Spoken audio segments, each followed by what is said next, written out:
राज्यातील सर्व शाळा महाविद्यालयांना मराठी नाव बंधनकारक करा अशी मागणी मनसे नेते अमित ठाकरे यांनी मुख्यमंत्र्यांकडे केली आहे। सर्व बोर्डाच्या खासगी अनुदानित विना अनुदानित शाळांना दर्शनी भागात मराठीत नामफलक लावणं सक्तीचं करावं अशी मागणी देखील अमित ठाकरेंनी केली आहे।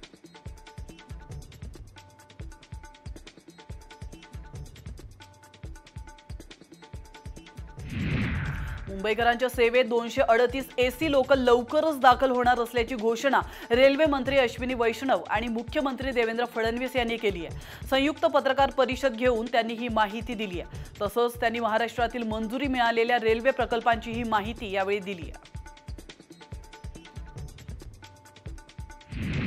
आज यूपीआय सेवा ठप्प झाल्यानंतर सोशल मीडियावर मीम्सचा पूर आल्याचं पाहायला मिळालं। खिशात कॅश ठेवून बाहेर पडण्याचा सल्ला नेटिझन्सने मीम्सच्या माध्यमातून दिला आहे।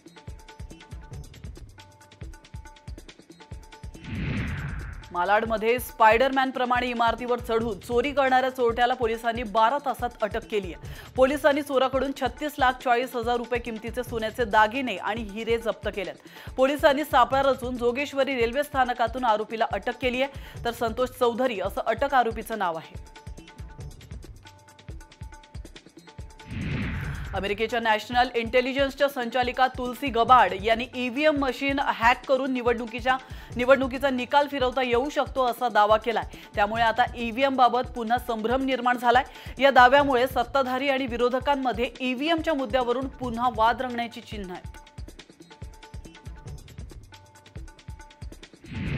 बहुचर्चित छावा चित्रपटाच्या पायरसी प्रकरणी आणखी एकाला अटक करण्यात आली आहे। मुंबई गुन्हे शाखेच्या पोलिसांनी विवेक धुमा या तरुणाला नाशिकवरून अटक केली आहे। छावा चित्रपटासह इतरही नवीन चित्रपट अपलोड केल्याचं चौकशीमध्ये समोर आलंय। या लिंक सोशल मीडियावर शेअर करून अवैधरित्या चित्रपटाचं स्ट्रीमिंग सुरू होतं।